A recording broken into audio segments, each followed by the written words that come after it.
My name is Michael Tuskin, and I am doing question 9. Alright, so consider the following matrix. So they give us matrix A over here, and they also provide the reduced row echelon form of A, which is going to be pretty useful for solving the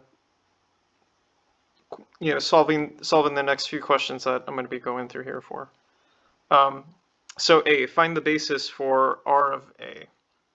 A basis for R of A is, it consists of the non-zero rows when looking at the reduced row echelon form of matrix A. So I kind of have it here highlighted in these green row bars. So the first row, you look and see we have a 1, second row 0, 1, and then the third row 0, 0, 1. The last row, which contains all zeros, we're not going to be including that because that isn't in the rank of matrix A. So we're only going to be looking at the first, second, and third row for our R of A, and you can just rewrite it. Over here, you got your first row, your second row, and then your third row, and this would be equivalent to row space. For B, we are finding the basis for C of A, which is basically the column space. Yeah, so we're going to be looking at the reduced row echelon form first to find the first non-zero entries. And from here, it's going to be the first column, the second column, and the fourth column of the reduced row echelon form of A. And then you're going to be kind of taking that and bringing it over to just the original form of A and correlating or corresponding those columns of the reduced row echelon form of A. So we got first one going to the first column, second one going to the second column, and then the fourth one going to the fourth column. And just like for question A, we're just going to rewrite it as kind of like a set of columns called C of A. So we got the first column, second column, and fourth column, which is your column space. For C, we are finding the basis for N of A, or the null space. And for this, we're going to start with again, the reduced row echelon form of A. And we're going to be making an augmented matrix. So we're going to be including these zeros over here on the right, so we can build an equation.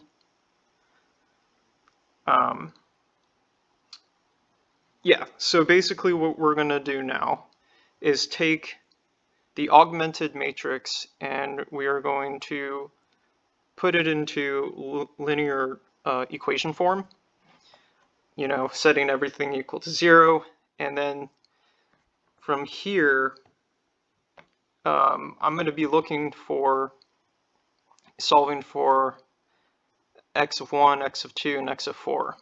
And x of 1 is 3 times 3x, 3 times 3 of x minus minus x of 5. 2 of x is equal to negative x of 3 minus x of 5, and x of 4 is equal to negative x of 5. We're going to be setting those equal to alpha and beta, just two free variables to make our lives easier when we convert this. So yeah, x of 3 is going to be alpha, and x of 5 is going to be beta. And what we're going to do is take what we had originally over here, and we're going to input the alpha and beta into the x's over here. So for x of 1, we'll get 3 times alpha minus beta. X of 2 is equal to negative alpha minus beta. X of 3 is equal to alpha, because we've got alpha over here. and x of 4 is equal to negative beta, and x of 5 is equal to beta, which is coming over here. So from here, we are going to isolate into their own columns of alpha and beta. And this right over here is basically what we want. This is the basis for n of a, or the null space. All right, so for D, what is the rank of matrix A? So basically, the rank of matrix A is 3, because in the reduced row echelon form of A, there are only 3 non-zero rows, and there's one row that has all zeros. So that's not going to be included in our ranking. So technically, we only have, 1, 2, and 3 rank, or rank 3. Sorry.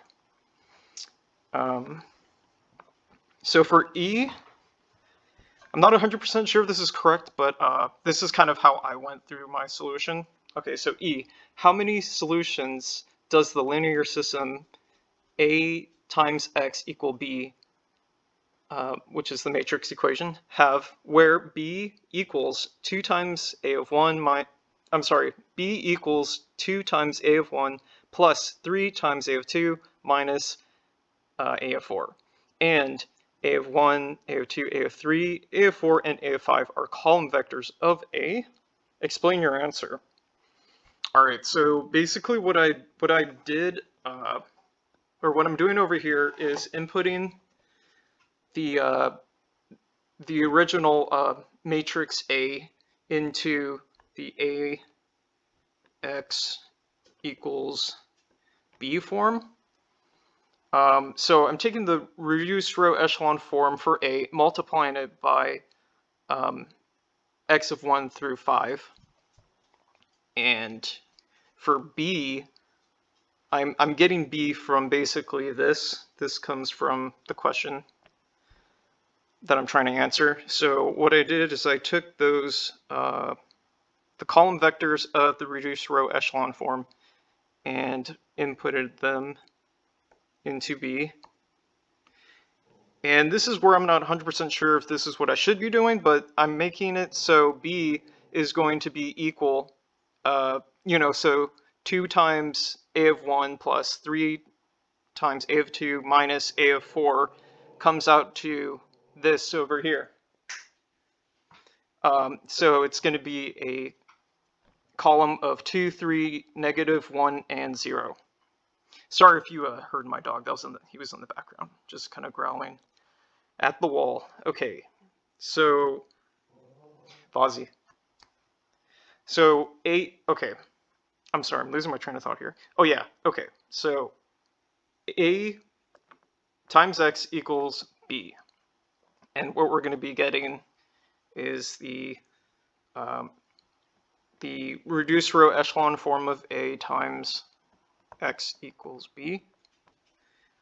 This is where I got this whole thing over here. And then I'm going to be building it into an augmented matrix to solve for B.